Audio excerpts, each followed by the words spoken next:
দুটি ইসলামে শুক্রবারের গুরুত্ব বিস্তারিত আলোচনা। ইসলাম ধর্মে শুক্রবার বা জুমু দিনটি অত্যন্ত মর্যাদাপূর্ণ, পবিত্র এবং ফজিলতপূর্ণ একটি দিন।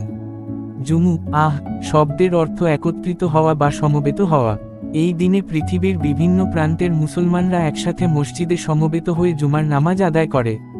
তাই এই দিনটি কেবল একটি সাপ্তাহিক দিন নয়, বরং এটি মুসলিম উম্মাহর ঐক্য, ভ্রাতৃত্ব এবং ধর্মীয় চেতনার প্রতীক। ইসলামের ইতিহাস ও হাদিস থেকে জানা যায়, শুক্রবারের গুরুত্ব অত্যন্ত গভীর ও তাৎপর্যপূর্ণ। মহান আল্লাহ এই দিনে প্রথম মানবকে সৃষ্টি করেন। একই দিনে তাকে জান্নাতে স্থান দেওয়া হয় এবং পরবর্তীতে পৃথিবীতে প্রেরণ করা হয়।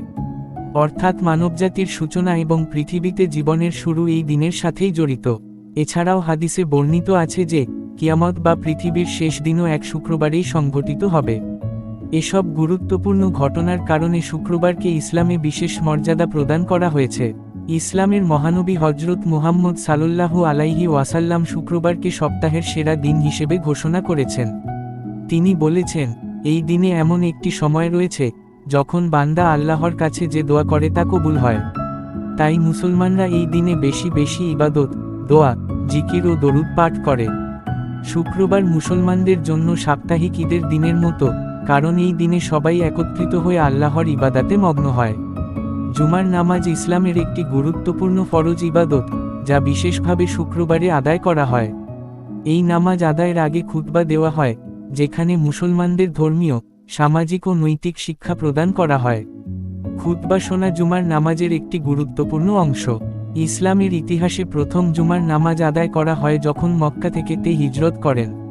এই ঘটনাটি মুসলিম উম্মাহর জন্য একটি গুরুত্বপূর্ণ অধ্যায়, যা জুমার নামাজের সূচনা নির্দেশ করে। শুক্রবারে কিছু বিশেষ আমল করার কথা বলা হয়েছে, যা এই দিনের গুরুত্বকে আরও বাড়িয়ে তোলে। যেমন, জুমার আগে গোসল করা, পরিষ্কার ও সুন্দর পোশাক পরা, সুগন্ধি ব্যবহার করা, আগে আগে মসজিদে যাওয়া, মনোযোগ দিয়ে খুতবা শোনা, সূরা কাহফ তিলাওয়াত করা এবং নবী সাল্লাল্লাহু আলাইহি ওয়াসাল্লামের উপর বেশি বেশি দরুদ শরীফ পাঠ করা। এসব আমল মানুষের আত্মাকে পবিত্র করে এবং আল্লাহর সন্তুষ্টি অর্জনে সহায়তা করে। বাংলাদেশের প্রেক্ষাপটে শুক্রবারের গুরুত্ব বিশেষভাবে লক্ষ্য করা যায়। স্বাধীনতার পর এর সময় 1972 সালে সাপ্তাহিক ছুটি ছিল রবিবার, ফলে শুক্রবার ছিল কর্মদিবস। কিন্তু পরবর্তীতে এর শাসনামলে 1980 এর দশকে একটি গুরুত্বপূর্ণ পরিবর্তন আনা হয়।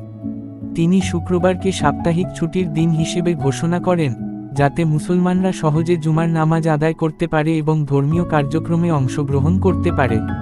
এই সিদ্ধান্তের ফলে শুক্রবার একটি প্রধান ছুটির দিনে পরিণত হয়, যা আজও বহাল রয়েছে। শুক্রবার মানুষের জীবনে আত্মশুদ্ধি, আত্মসমালোচনা এবং আল্লাহর নৈকট্য অর্জনের এক অনন্য সুযোগ এনে দেয়। এই দিনে মুসলমানরা নিজেদের ভুল ত্রুটি নিয়ে চিন্তা করে, তওবা করে এবং পরকালের জন্য প্রস্তুতি নেয়। এটি শুধু ইবাদতের দিন নয়, বরং একটি শিক্ষা ও সচেতনতা দিন। সবশেষে বলা যায়, শুক্রবার ইসলাম ধর্মে একটি অত্যন্ত গুরুত্বপূর্ণ ও তাৎপর্যপূর্ণ দিন। এটি মুসলমানদের জন্য একটি বিশেষ নেয়ামত, যার মাধ্যমে তারা আল্লাহর সন্তুষ্টি অর্জনের সুযোগ পায়। তাই আমাদের উচিত এই পবিত্র দিনের মর্যাদা রক্ষা করা, যথাযথভাবে ইবাদত করা এবং ইসলামের নির্দেশনা অনুযায়ী জীবন পরিচালনা করা।